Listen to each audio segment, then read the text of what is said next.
basically, again, that's what it down gives here to us Sumatra, going just north, is, right along the coast. if Somewhere this in this region is here should the show Y that large direction, movement. That should then cancel it out this is for the the Z areas direction. up here. Remember, Z is always Again, positive Nepal, upwards. because of the deep movement here, should translate here. But again, that brings us Then all it the way gives back to us here this and inclination. right into this region here, not further to the west. DZ, So that cuts out Turkey, cuts out Afghanistan, cuts nothing out more. North India, cuts out And Russia, so cuts all it out says is if we Saudi know what these Arabia. accelerations we can are, just take these we off can the say list something for the about next what 5 the days, inclination let's is. say.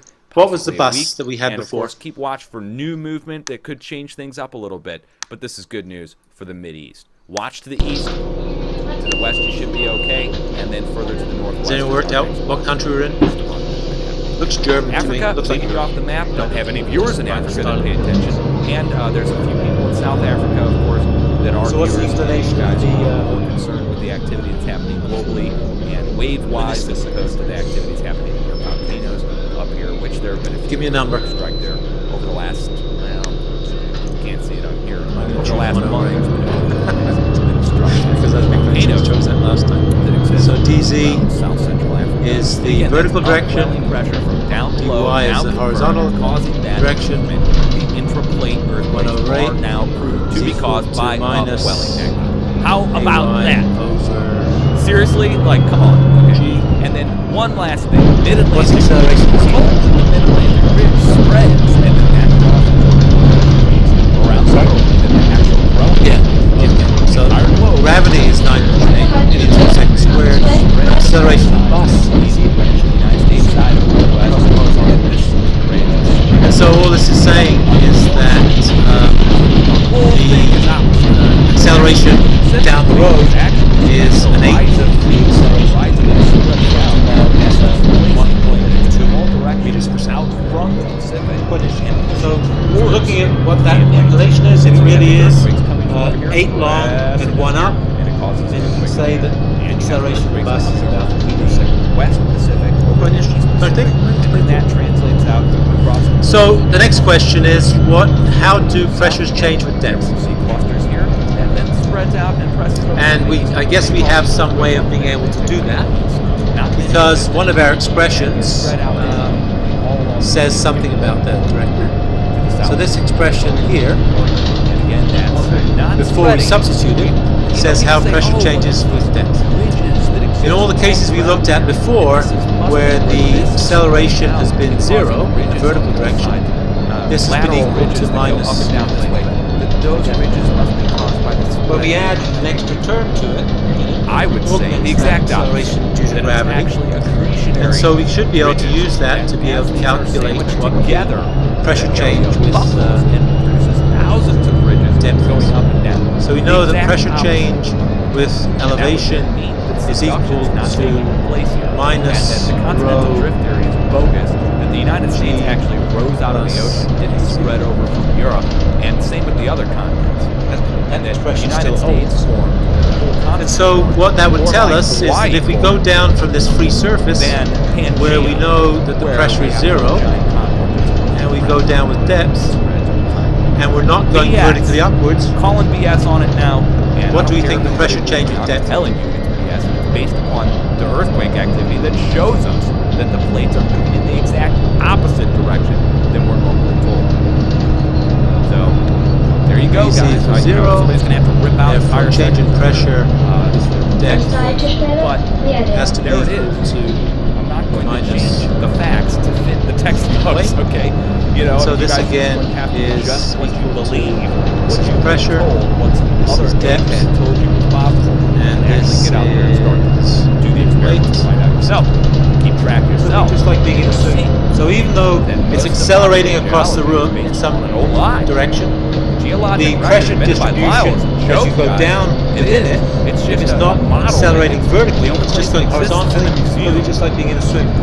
It's It's in just your like the textbook. boundary There conditions is no are slightly such thing changed as because you have layers this of sloped rock like surface they tell you. that That's anchors just- your that's baloney. 0 pressure mark. And I challenge anybody to go actually. But we do know that if the acceleration is research not the 0, geologic then record the pressure would objectively. not be, And you'll find out that it was equal to really this as you go designed down. and made by bigots. and that's quite People with easily beliefs shown that because have now no foundation whatsoever. People are the just inclination pushing of this an agenda. surface, People know instead better of than being the just a Catholic Church, quite hydrostat, frankly. as I we mean, draw you know, you here, got Catholic Church which on is the one side case pushing one thing. where You've we're got not- where the science acceleration of is the 17 0. and 1800s pushing if another. we have a and vertical they're both acceleration, so in wrong. other words, I'm going across the room, You know, nowhere does science really come into it. Everybody's beliefs are starting to play into but I'm it. also I don't care going what up. you believe. I'm here to show you the fact. really what Hey everybody, is. Dutch Center, It's acting against 6:09 gravity. p.m. Central You Time could on perhaps Tuesday, get an September intuitive 1st, feel 2015. that And before I if could even the get this acceleration video is processed up positive, and out, I'm still then it working adds on to it here on the gravity, back end and of the so video processor. the actual I'm pressure going to show distribution you a as you go 6.0 down magnitude is earthquake actually just struck against along pressure the Izu faster. Trench, south central And so Japan, you can imagine that right if you're near going up in an Hiroshima. elevator, that's exactly So what you let's just go ahead feel. and get the stats We're on just, that really quick our before we bodies go really into are the information. buckets of water. Okay, We're we have a magnitude 6.0. mainly water. I guess we've got a bit of calcium in here's us all and the stats bones. on that. But as We've you got a know, little as you go up margin in an there. elevator, Not you much, feel though, your knees and take again, some load. struck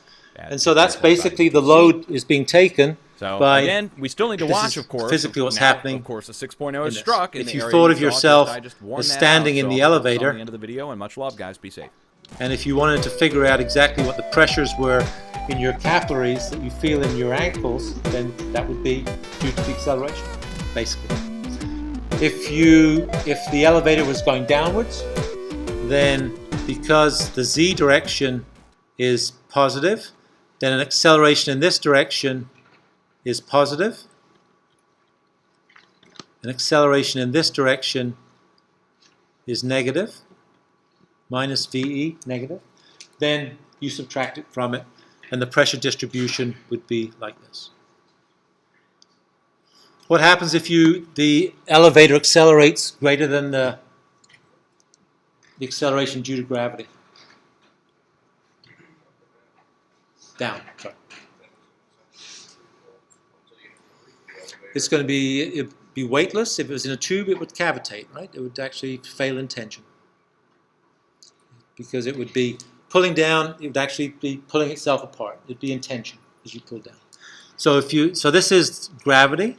If you have an acceleration which is equal to g, then actually as you go down, then you'd be in free fall if it was exactly at g, and the pressure would be zero, be weightless, like the vomit comet, as they call it, the NASA plane that goes over a parabola, and so you're weightless for a little bit at the top, and hopefully you keep your stomach contents inside you. But if you go down faster than gravity, you'd be negative in tension. Okay. So that's basically what we want to talk about. So if we want to be able to figure out exactly what the pressures are, we can figure out, one, what the inclination of the free surface is by using these expressions. If we know what the free surface is, then we can anchor ourselves to that free surface, so we can say what the pressure is as we go down with some depth. If we're not accelerating in the vertical direction, then it's just like being in a swimming pool. If we are accelerating in the vertical direction, then we have to modify the pressure distribution with depth by adding an extra acceleration term to it, which is this. Okay. All right? All right. So we can do the same thing. I hope this is, we've got the volume turned off on all of these.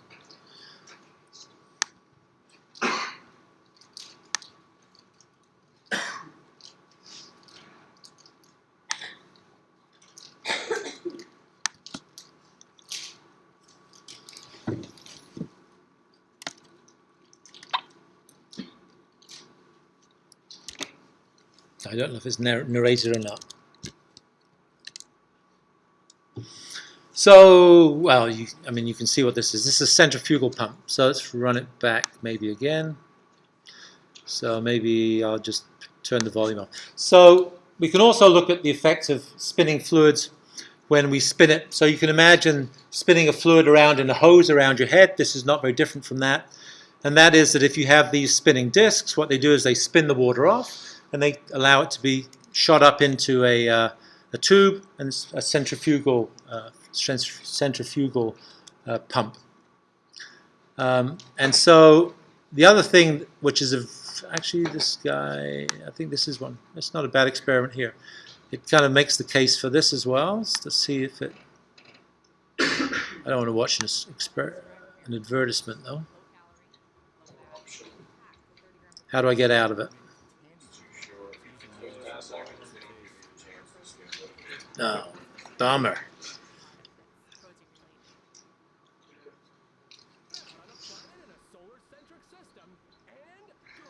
Yeah, some weird guy anyway, but serves a purpose. I don't know what he's saying. Well, why don't the planets get... Oh, very deep. Oh, yeah. Yeah, try this. Go on.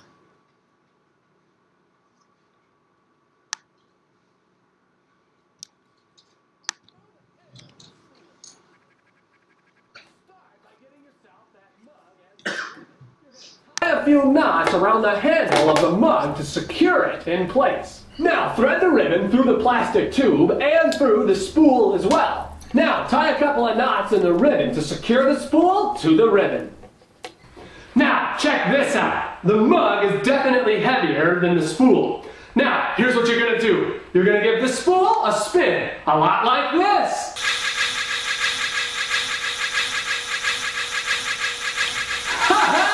That's so wicked cool! Exciting, eh? So why am I showing you this? Why is it relevant? Okay, it's kind of a rhetorical question you don't have to answer. All right, I'm going to shut this guy off so you don't end up watching him instead of me. So you could take a hose. You could fill it with water, you could prime it, you could put it in water, and you could spin it around your head. What would happen? Water would go out, right? It would suck the water out of the bucket. And so that's basically the same process. So centripetal forces are accelerating. The tube is going around your head. It's going around at constant velocity rather, not volume. But if you look at the tip of the tube is changing direction. So velocity is both a speed and direction, right? It's a vectoral quantity. It's not just a magnitude of speed. It's the magnitude of direction. So as it gets pulled back in, instead of going on a trajectory which is tangential to it, it gets pulled back in and it goes around. And so it's changing velocity. Instead of going in a straight direction, it gets pulled around. And so you get an acceleration at the tip of that tube, which allows you to be able to suck the fluid out of it. So we'll talk about centripetal forces as well. And so I don't really want to derive exactly all of this, but just to make the point that if you spin something around your head, just in the same way as we use Newton's law to equal force equals mass times acceleration, we can also define that in terms of a angular velocity, omega squared, which allows us to define exactly the behavior that we're looking for. And so we'll use this expression to be able to define the behavior we're looking at. And so let's use this. So let's quickly do this. So where are we?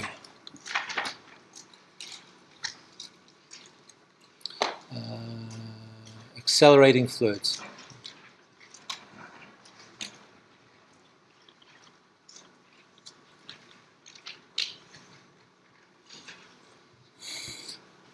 So it's relatively straightforward, the geometry that we'll use. We'll use a geometry which has a radius to it, which has a block that sits on that radius.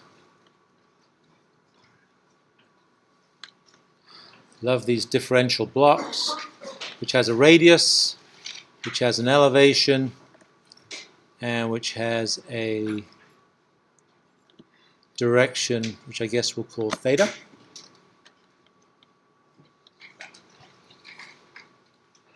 And we'll call this velocity v theta, this tangential velocity. It's in the same plane. I haven't drawn it very well. But in going through this, it goes through some angle theta, and it travels with some rotational velocity omega.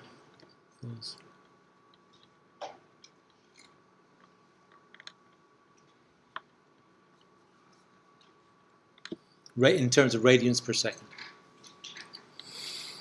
And so what we can do is we can look at the pressure which is applied on this face.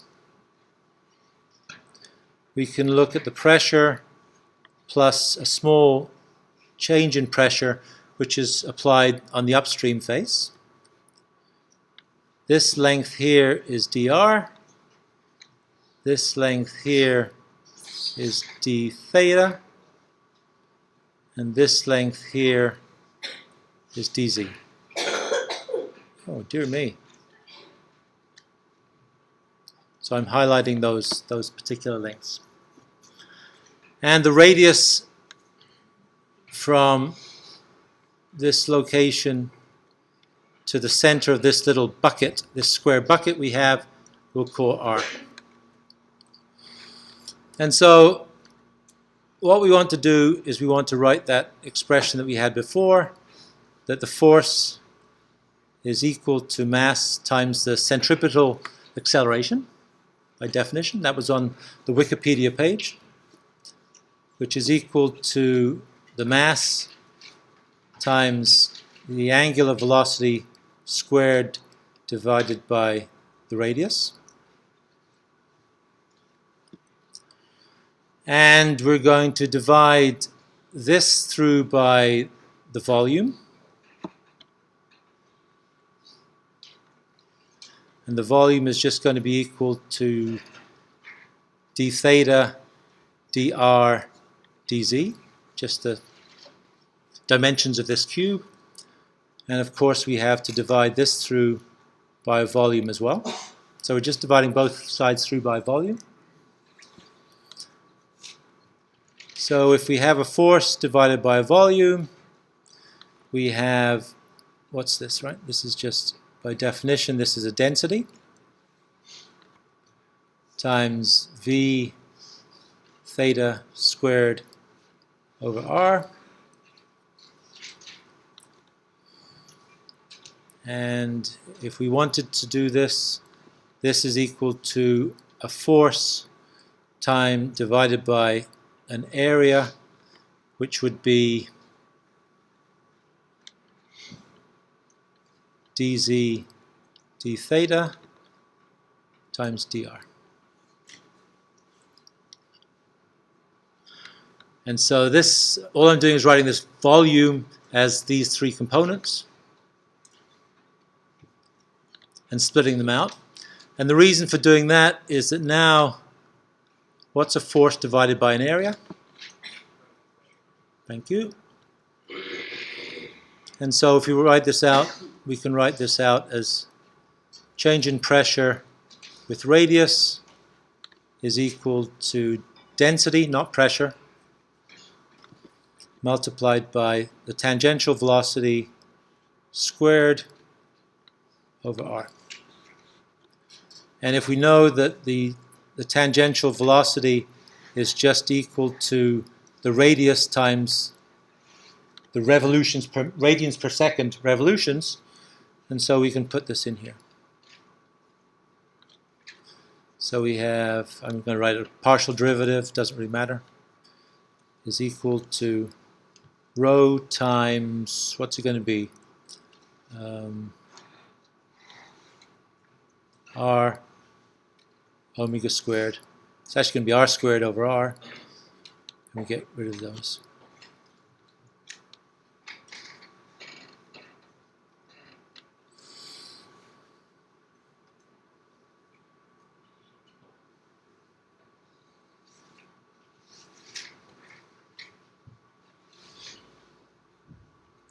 Yeah. So this is the expression we want. Okay. So, all by way of generating expression. And so, it only comes out of, again, Newton's second law. Just happens to be written in a different coordinate framework, where rotation is around here.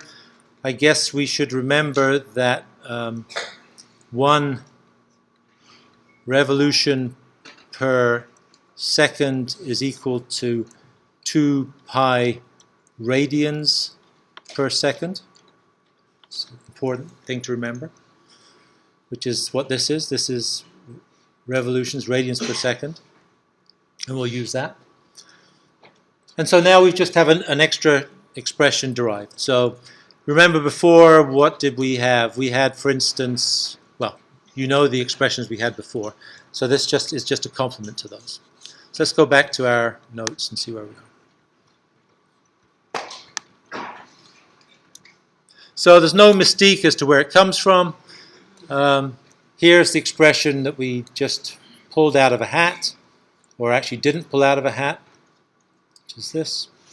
It again just comes out of Newton's second law.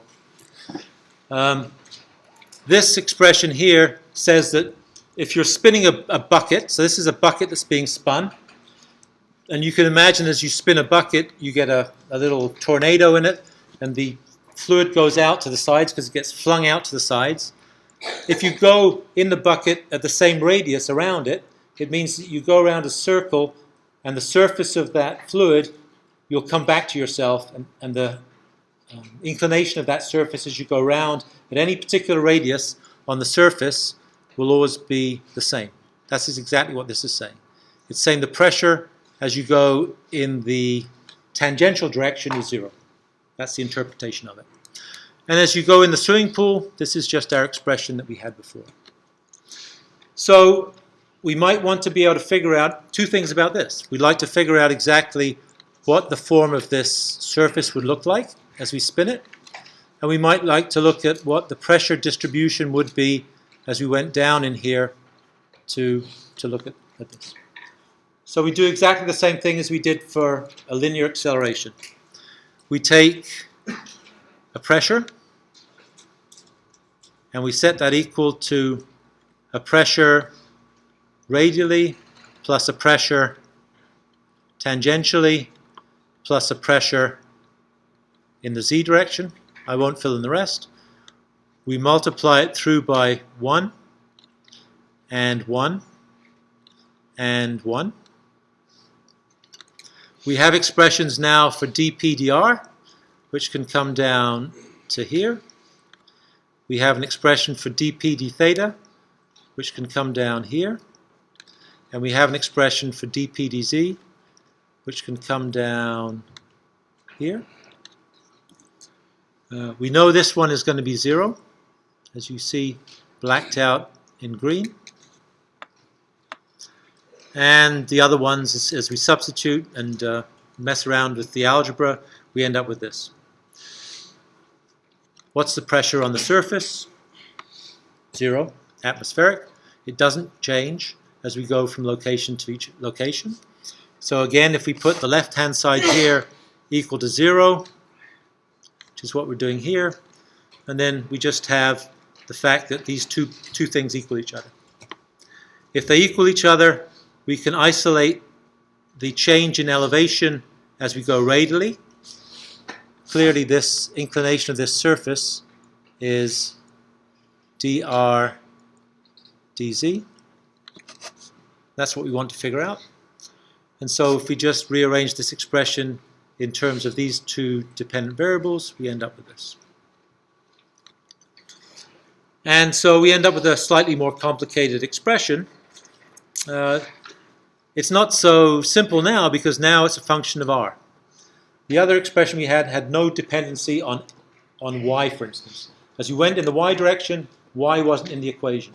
And so it meant that the gradient of the surface was constant. But now this gradient changes as a function of r, which says basically that it's a parabola. So it's a parabolic surface in here. And so if you want to do something with that, we can do a couple of things. We can split this back up again, so we define it in terms of dz and dr, and we integrate it. If we integrate dz, we get z. If we integrate r, we get a half r squared. And this is our expression that tells us exactly what the surface looks like. Actually, you can't tell it's a parabola from equation 3. You can tell it's a parabola from this because it varies with r squared. And so what we need to do, we end up with a constant added because we didn't put limits in here. So we didn't put limits in here. We could have put limits in here, but we didn't. And so because we didn't put limits, we have a constant that's left over, which means that to solve this, we have to define the equation at some location where we know the elevation, where elevation is known, and where the radius is known, say this point here. And if we know that, and we know that, then we can calculate what the constant is. Once we know what the constant is, we can apply it to every other point, and we can see exactly what the shape of the curve looks like. And that's how we do it. So that's one way of doing it. The other thing that we can do is that we could also take this expression and not put the pressure equal to 0, but actually integrate it to be able to tell ourselves how the pressure changes with depth. And so if we take equation 2, which is this, and if we integrate it for pressure, location, and location, then we end up with this final expression here. Again, we haven't substituted limits, and so we end up with a constant coming out of it. But dp is just p, r is just a half r squared, and z is just z. We keep the signs consistent, and we end up with an expression. So again, we have two expressions.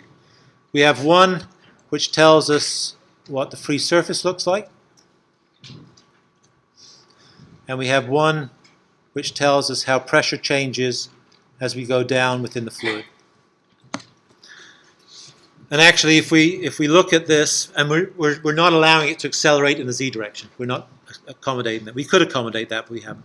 So this says that if you take any particular radius and you go down from it, it means that the pressure as you go down from any portion of the surface is always going to be like in a swimming pool. This is always going to be 1, and this is always going to be unit weight. And you can see that because of this. Choose any particular radius you want. It doesn't matter. It's just always going to be a function of this. It changes just linearly. Bless you. Good God. Okay, got time for a quick quickie? Question, that is? Titter, titter. Wow, yeah. So, an example with a U-tube that's being spun around. And the question is, if you spin it around fast enough, how fast do you have to spin it before you fling this stuff out and it gets thrown out so that it cavitates and fails in tension and becomes vapor in the middle? That's basically what it is.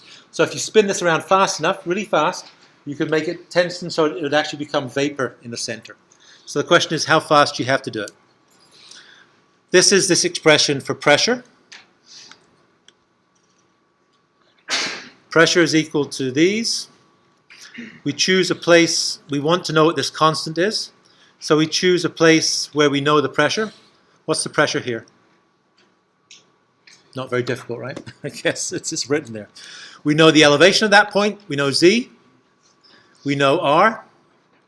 And so we can write, we know this, we know this, we know this. We know, we don't know the, we know the density of the fluid, and we can presume it's going around at some angular velocity. So since we know that this is equal to 0, bless you, we can calculate what the constant is. That's the only unknown in that. We can calculate the constant. And the constant is equal to this. It's a function of rotational velocity, density, and the density and gravity. Once we know the constant, we can substitute it back into here. And we have a full expression. Now we can put Z equals 0. We can put R equals 0.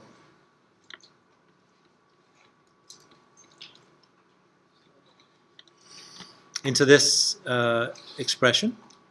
We know what the constant is, and we can solve for P. We know, and so this is this, so the constant is equal to this, so this is the term which is this term here. This term here, good God, is this. And these are the free terms that are left in from this equation. So now we know that elevation is 0. We know that radius is 0. We know the values of this constant. And we can calculate how the pressure changes as a function of this angular velocity. We know that this pressure has to be the vapor pressure. We used P equals 0 here, but actually P is equal to atmospheric pressure. In this, and the vapor pressure for whatever this fluid is equal to this. And so the actual pressure that we have to mimic is actually going to be 14.7 minus 0.256, because it's done in absolute terms. And so that's it. So we have some expressions. The basic process we've gone through is really straightforward. We have some expressions that tell us how fluid pressures change with location. If we're accelerating a fluid, we know that on the surface of that fluid the pressure is 0 and it doesn't change, and therefore we can calculate the inclination of that surface. Once we know the inclination of that surface, that is our anchor point, so we can figure out how the pressure varies as we go down vertically from that. We can do that for linearly accelerating fluids, and we can do it for rotationally accelerating as well. So there are a couple examples there. Have a look at them. I think we cover some of them in the other videos as well, and you'll see how to do it. Thank you.